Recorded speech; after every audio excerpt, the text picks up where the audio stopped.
नमस्कार दोस्तों। मैं डॉक्टर कुणाल भाई एक पीडियाट्रिक नेफ्रोलॉजिस्ट हूँ और मैं मुंबई में रहता हूँ। And welcome to my live stream. And जब ये वीडियो अपलोड होगी तो आप आपके जो डाउट्स आपने मुझे भेजे हैं आप देख सकते हो। अगर आप लाइव हो तो of course we can have more questions. So before I start the live stream, मैं अपने न्यू मेंबर्स जो दो आए हैं इस week, mister Mukesh Agarwal and Jigna Adani, इनको मैं वेलकम करना चाहूँगा। Welcome to the kidney warriors group. So बिना कोई टाइम वेस्ट किए मैं आपके सारे क्वेश्चंस सॉल्व करूँगा। एंड इसमें से थोड़े क्वेश्चंस ऐसे भी हैं जो नॉन मेंबर्स ने दिए, सो दैट आपको थोड़ा अवेयरनेस हो कि बाकी लोगों को भी क्या प्रॉब्लम्स फेस करते हैं, सो दैट आपको अगर ऐसा हो तो you know what should be done. So let's start. So सबसे पहले हरिप्रिया जी ने एक क्वेश्चन पूछा है, प्लीज़ बताओ नेफ्रोटिक सिंड्रोम वापस हुआ तो क्या करना चाहिए। सो ऑब्वियसली नेफ्रोटिक सिंड्रोम ये एक वन टाइम बीमारी नहीं है, ये बार बार होगी। एंड मोस्ट कॉमन कारण है कि इन्फेक्शंस के वजह से ये होती है। ठीक है, और भी बहुत सारे ट्रिगर्स होते हैं but infections is one of the most common causes. तो सबसे पहले आपने अगर कोई ट्रिगर है उसको ट्रीट करना है, एंड अगर रिलैप्स है तो फिर आपको स्टेरॉइड स्टार्ट करने पड़ेंगे। पर अगर इन्फेक्शन तो भी फुल डोज नहीं करना पड़ेगा, एंड अगर इन्फेक्शन ठीक हो गया है तो फिर आप फुल डोज कर सकते हो। पॉइंट टू नोट कि अगर हमने जल्द से जल्द अगर हमने ये ट्रिगर को पकड़ा और 3+ प्रोटीन होने के पहले ही पकड़ा तो हमारा स्टेरॉइड ड्यूरेशन कम होता है, हम रिलैप्स में नहीं जाएंगे। हम प्रोटीन लीकेज 1+, 2+ स्टेज पे अगर हमने उसको पकड़ा तो हम जल्दी ठीक हो सकते हैं। ठीक है, आई होप ये आपका क्वेश्चन का आंसर आपको मिला है। दीप शर्मा जी पूछ रहे हैं, मेरा 2.5 साल का बच्चा है और 2023 में उसके किडनी में ब्लॉकेज था, बड़ा ऑपरेशन हुआ, ठीक हो गया। अब पेशाब करने के टाइम में थोड़ा सा टाइम लग रहा है, बार बार कर रहा है और मुझे डॉक्टर ने बोला है कि ये ऐसा ही होगा, प्लीज़ बताइए, मैं डिप्रेशन में चली जा रही हूँ। सो फर्स्ट ऑफ ऑल आपने यहाँ पे एक्सप्लेन नहीं किया कि आपके बच्चे को कहाँ पे ब्लॉकेज थी। ब्लॉकेज अलग अलग जगह पे हो सकता है, पेल्विस और यूरेटर के जंक्शन पे हो सकता है, यूरेटर और ब्लैडर के जंक्शन पे हो सकता है जो VUJ ऑब्स्ट्रक्शन बोलते हैं, और एक posterior urethral valve. So number 1 is depend करता है आपका ब्लॉकेज कहाँ पे है। ठीक है, नंबर 2 इज आप कह रहे कि पेशाब बार बार हो रहा है। ठीक है, एंड करने के टाइम पे रोता है, ये भी लिखा है, सॉरी मैंने कभी मेंशन नहीं किया। सो अगर वो रो रहा है तो दो ही दिक्कतें हो सकती है, either यूरिन इन्फेक्शन हुआ होगा या फिर उसको कोई स्टोन होगा या फिर कुछ तो ऐसा इरिटेशन होता होगा, तो वो चीज़ पहले रूल आउट करनी पड़ेगी। ठीक है, उसका तो ट्रीटमेंट डेफिनेटली है, वो इन्वेस्टिगेट करना पड़ेगा। एंड बात रही कि ये ऐसे ही होता है, थोड़ा इवैल्यूएट करना पड़ेगा, क्योंकि अगर ये जो प्रॉब्लम हो रही है कि बार बार कर रहा है, रोता है, ये UTI का साइन है। और बार बार अगर UTI हो रहा है तो आई डोंट नो, मतलब ये रिफ्लक्स था जो ट्रीट नहीं किया। इन्फॉर्मेशन थोड़ा इनकम्प्लीट है, थोड़ा और डिटेल इवैल्यूएशन करना पड़ेगा एंड फिर ही हम कोई आंसर दे पाएंगे। सो ये ऐसा ही होता रहेगा, आई डोंट थिंक ऐसा हो सकता है। वी हैव सोल्यूशंस, पर पहले प्रॉब्लम क्या है थोड़ा और डिटेल में जानना पड़ेगा। ठीक है, तो पूरा आंसर अनफॉर्चुनेटली इस पर नहीं मिल सकता बिकॉज इन्फॉर्मेशन ही आधी है, तो आंसर पूरा कैसे होगा। फिर निखिल यादव जी पूछ रहे हैं कि लुपस नेफ्राइटिस का रिपोर्ट क्लास 2 शो कर रहा है, क्या ये ठीक हो सकता है। Okay, good question. So lupus nephritis class 2 का मतलब है कि ये जो बायोप्सी है वो क्लास 2 है, डजंट मीन कि सिवियरिटी टाइप 2 है। 1, 2, 3, 4, 5 क्लासेस रहते हैं, तो ऐसा ये नहीं कि 2 है तो माइल्ड वेरिएंट है, 2 है तो वो सिवियर में सडनली जंप हो सकता है, 2 से 5 भी पहुंच सकता है, 2 से 1 भी हो सकता है, प्रोवाइडेड आप मेडिसिन टाइम टू टाइम ले और फ्लेयर अप्स ना हो। ये अनफॉर्चुनेटली अनप्रिडिक्टेबल है कि ये फ्लेयर अप्स कब होंगे, and at the same time आपको मेडिसिन की वजह से इम्यूनिटी कम होती है जिसके कारण फिर से फ्लेयर अप्स हो सकते हैं। बट यस, ये कंट्रोल ज़रूर हो सकता है, बट प्रोवाइडेड आप आपके मेडिसिन टाइम टू टाइम ले। आपको अच्छा लग रहा होगा तो भी इसका मतलब ये नहीं है कि आप मेडिसिन स्टॉप कर सकते हो जब तक आपका डिजीज़ कंट्रोल में नहीं हो। ठीक है, एंड आपके डॉक्टर ना बोले तो। Regular testing and regular followups very important. Next is Amit Kumar ji पूछ रहे हैं, लेवल 2 USG किया है, एक साइड 4.8 और दूसरा साइड 5.6, क्या करें। So first of all level 2 नहीं होगा, सेकेंड ट्राइमेस्टर का USG होगा। लेवल 2 USG ऐसा कुछ टर्म होता नहीं है, और होगा तो भी शायद मुझे पता नहीं। और एक साइड 4.9 दूसरा साइड 5.6, बट क्या सेंटीमीटर्स मिलीमीटर्स, अगर सेंटीमीटर्स है तो बहुत ज़्यादा है, मिलीमीटर्स है तो ठीक है। 4.6 एंड 5.6 थोड़ा सा ज़्यादा है सेकेंड ट्राइमेस्टर के लिए। 4 mm के ऊपर अगर सेकेंड ट्राइमेस्टर में है तो उसे हम सिग्निफिकेंट मतलब नॉर्मल नहीं है, normal is less than 4 millimetres. क्या करें? सो एट दिस स्टेज आप कुछ नहीं कर सकते अपार्ट फ्रॉम कि आप आपके थर्ड ट्राइमेस्टर में एक स्कैन करें, और वो स्कैन क्या है उस बेसिस पे हम आगे देख सकते हैं। So keep regular followup with your radiologist. Bhagirathi Ganga ji पूछ रही है, मेरा 8 महीने का बच्चा है, क्रिएटिनिन 0.51 है, क्या ये नॉर्मल है? सो अप टू 1 ईयर 0.5 के ऊपर क्रिएटिनिन ज़्यादा है, ठीक है, बट प्रोवाइडेड डिजीज कंडीशन क्या है, शायद ये थोड़ा सा बच्चे ने पानी उस दिन कम पिया होगा जिसकी वजह से क्रिएटिनिन थोड़ा हाई है। अगर आपका बच्चा ठीक है 0.51 इज ओके, बट अगर आपका क्रिएटिनिन हाई मतलब इससे बढ़ रहा है या फिर आपके बच्चे को कोई तकलीफ है तो please show your local doctor, ठीक है। इतना 0.1 0.2 से इतना फ़र्क नहीं पड़ता, ठीक है। फिर देविका चोपड़ा जी पूछ रही है, माइल्ड फुलनेस 2 mm है 20 वीक्स पे, क्या ये सही हो जाएगा? सो 2 mm बहुत ही कम है, ठीक है, 2 mm दिखता ही इतना है, ठीक है। सो क्या ये ठीक होगा?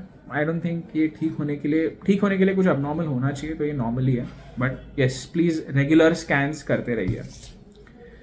मीर जफर जी पूछ रहे हैं, 11-day baby boy operated for PUV, what about PUV procedure? So obviously 11 day है तो PUV में इतने छोटे एज पे सिर्फ एक ही चीज़ हो सकती है और वो है PUV वाल्व फल्ग्रेशन, ठीक है, तो यही हुआ होगा। एंड अभी के लिए तो यही करते हैं, मतलब स्कोपी वाल्व रहता है, मतलब एक ब्लॉकेज रहता है, तो स्कोप से जाके वो वाल्व को जला देते हैं या कट कर देते हैं सो दैट रास्ता खुल जाए, ठीक है। What about me? सो आपको फर्स्ट ऑफ ऑल तो ये आपका सिर्फ शुरुआत है, आपको रेगुलर फॉलोअप्स रखने हैं। इसके बाद भी 3 मंथ्स के बाद एक स्कोपी हो सकती है, होगी ही, ठीक है, फॉलोअप के लिए कि क्या वो सही में हीलिंग बराबर से हुई है। एंड आपको टाइम टू टाइम आपके डॉक्टर्स के साथ फॉलोअप रखना है, प्लीज़ ये मत सोचना कि ये 1 टाइम हो गया है। Manish Kumar, I am suffering from nephrotic syndrome. I recovered from it 10 years ago and frequent relapses of 3 times have happened. I could not find the doctors who treated me when I was a child. Please guide. So मैं अभी ये कहना है, आप ऐसा question पूछ रहे हैं, एज्यूम आप अभी अडल्टहुड में हो एंड आपको आपका पीडियाट्रिक नेफ्रोलॉजिस्ट या पीडियाट्रिशियन मिल नहीं रहा है। सो ऑब्वियसली नेफ्रोटिक सिंड्रोम ऐसी बीमारी है जो 1 टाइम नहीं है, बार बार हो सकती है एंड कभी भी हो सकती है अगर ट्रिगर्स हैं। गुड थिंग इज आपके फ्रीक्वेंट रिलैप्सेस है, इसका मतलब है कि आपका रिलैप्स ठीक हो रहा है, मतलब आपका बीमारी स्टेरॉइड सेंसिटिव है। अडल्टहुड में steroid sensitive is okay, steroid resistant usually रहते हैं। So what I would suggest is आप कोई भी लोकल नेफ्रोलॉजिस्ट को दिखाइए एंड आपका ट्रीटमेंट चालू कीजिए।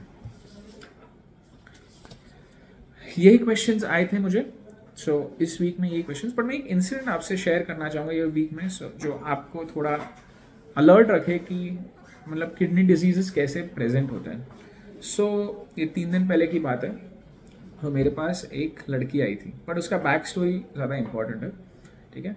14 ईयर्स एज है उसका, ठीक है, एंड उसको हेडेक हो रहा था 2 मंथ्स के लिए, ठीक है। एंड वो हेडेक सुबह कम रहता था, फिर दोपहर को बढ़ता था एंड शाम को और बढ़ता था, फिर रेस्ट के बाद ठीक होता था।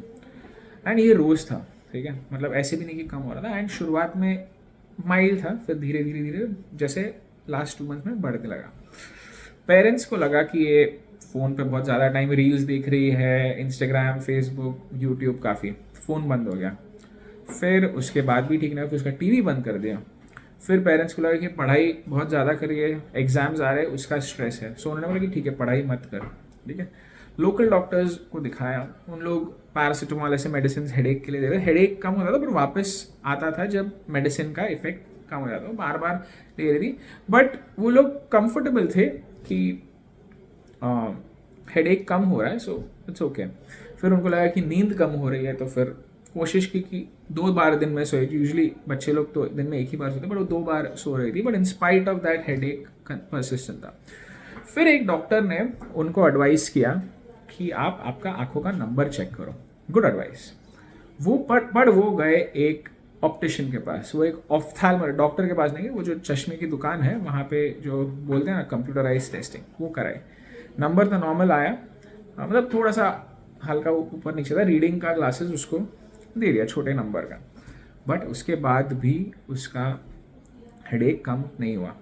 अब मेरे पास 3 डेज़ पहले आई एंड तभी वो वैसे वॉकिंग क्लिनिक में नहीं आई, वो बेहोश होके आई, ठीक है। एंड मेरे इमरजेंसी में आई, बेहोश थी। एंड जैसा हम रूटीन कोई भी पेशेंट आता है तो हमने चेक किया कि उसका हार्ट रेट क्या है, ऑक्सीजन सैचुरेशन क्या है, ब्रीदिंग का रेट क्या है। तो चौंकाने वाली बात थी कि उसका ब्लड प्रेशर था 190/120, of the roof of the charts, very high. वो अडल्ट के लिए भी बहुत हाई, 14 ईयर्स तो छोड़ो।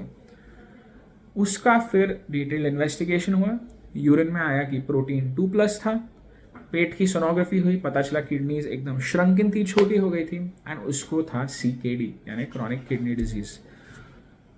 फ्रेंड्स, ये जो हेडेक था उसका हाई ब्लड प्रेशर की वजह से था। MRI किया, MRI में हाई ब्लड प्रेशर की चेंजेस आए, उसका फिर ब्लड प्रेशर हमने मेडिसिन, IV मेडिकेशन से ICU में ठीक किया and she is fine now. Point to note is कि जब आपको कोई डॉक्टर बोलता है कि हेडेक हो रहा है, आंखों का नंबर चेक करो, माई एडवाइस इज कि आप वो जो ऑप्टिशियंस है ना, आप वहाँ पे मत जाओ। आप फर्स्ट टाइम जब जाओगे, ये उसका फर्स्ट विजिट था, इसने कभी किसी आई डॉक्टर को दिखाया नहीं था, फर्स्ट विजिट था। सो आप जब भी फर्स्ट टाइम जा रहे हो ना, please go to a doctor, क्योंकि वो एक आपके आंखों का डिटेल चेकअप करे।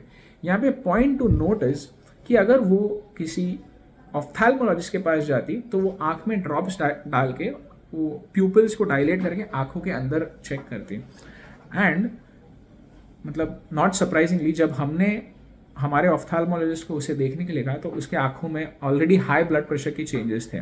अगर हमने ये स्टेज पे हाइपरटेंशन को पकड़ा रहता तो फिर हम उसको OPD बेसिस पे ही मेडिसिन देते एंड उसका ब्लड प्रेशर कंट्रोल था, एंड शायद वो हॉस्पिटल में बेहोश नहीं आती, बिकॉज उसका स्टे अभी भी चालू है। एंड मतलब अभी एटलीस्ट वो धोखे से बाहर है, बट जब हाई ब्लड प्रेशर आता है तो ब्रेन में ब्लीडिंग का भी रिस्क रहता है और काफ़ी सारे प्रॉब्लम्स होते हैं। सो वो चीज़ हम मतलब अवॉइड कर सकते थे। एंड सेकेंडली, अगर ब्लड प्रेशर पहले चेक किया जाता तो शायद फिर उसको प्रॉब्लम, बट ऑब्वियसली उसने सिर्फ हेडेक कहा एंड वो तभी इतना माइल्ड टू मॉडरेट था, बाद में सिवियर होते गया। सो ऑलवेज जब आप आपके डॉक्टर के पास जाए तो एक ब्लड प्रेशर ज़रूर चेक कराना, मतलब अच्छा है, मतलब गुड फॉर, मतलब कि बच्चे का स्टेटस क्या है। एंड ऑलवेज फर्स्ट टाइम अगर आप ऑफ्थैल्मोलॉजिस्ट का मतलब आंखों का चेकअप कहे कोई, तो please don't go directly the optician. Second third time ठीक है, अगर नंबर एक बार है तो वो ऊपर नीचे है तो आप जा सकते हो। I still advise go to an ophthalmologist, but first time अगर कोई कहे please go to an ophthalmologist, point to note. And अगर आपको और कोई क्वेश्चंस है so please message me and we can answer all your questions. I hope ये week का सेशन अच्छा रहा एंड आप थोड़े और नॉलेजेबल हुए। एंड आपको और भी कोई क्वेश्चन है तो प्लीज़ कमेंट्स में डाल दीजिए। आप मेंबर्स हो तो आपका मुझे फ्लैग होता है कि आप मेंबर हो, तो आपके कमेंट्स को डेफिनेटली प्रायोरिटी पे मैं आंसर करूँगा। एंड तब तक के लिए स्वस्थ रहे, नमस्ते, have a safe week, see you next week.